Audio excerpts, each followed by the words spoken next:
Good morning and welcome to our daily devotion. This morning we will meditate from Ecclesiastes chapter 10 and verse 19.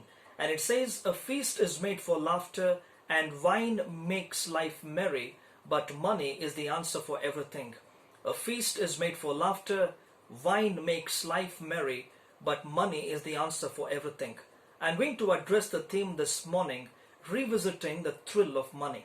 Revisiting the thrill of money. Now, in today's passage, we read that feast is made for laughter, wine gladdens life, and money answers everything.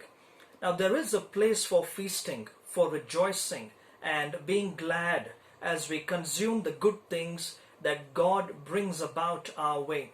Solomon's statement that money answers everything in verse 19 is a simple practical observation that money is a tool that can meet the need for food, clothing, shelter, and everything needful in life.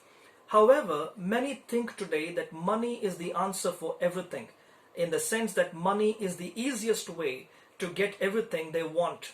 But in reality, they are pursuing emptiness. What I mean by that is this: the thrill of money shrinks too soon, and one is tempted to have more.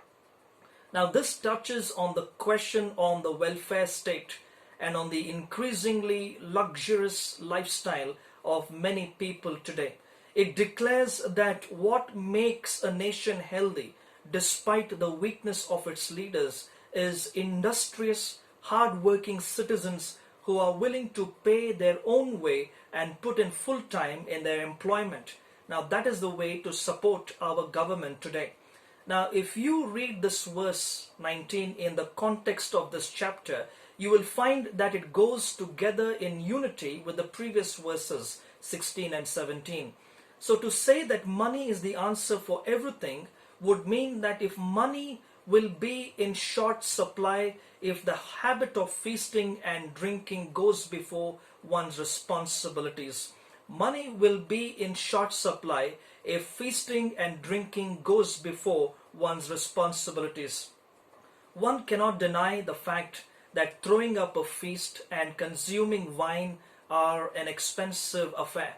But one must realize that revenue does not come by consuming wine and by feasting, but by producing something worthwhile.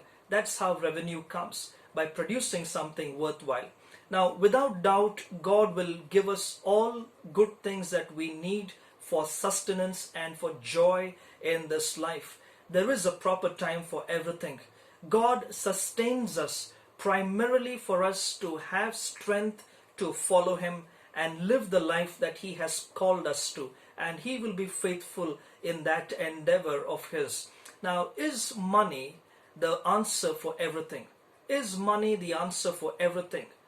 In a real sense, money is the answer for everything that may be needful in life, but money is certainly not the answer for everything in life. Yes, money is a concrete answer to certain questions like this: can we do this costly thing or not? Or even if we ask, is our current lifestyle sustainable and wise? But money, you see, cannot buy happiness, money cannot buy holiness, and money cannot buy health.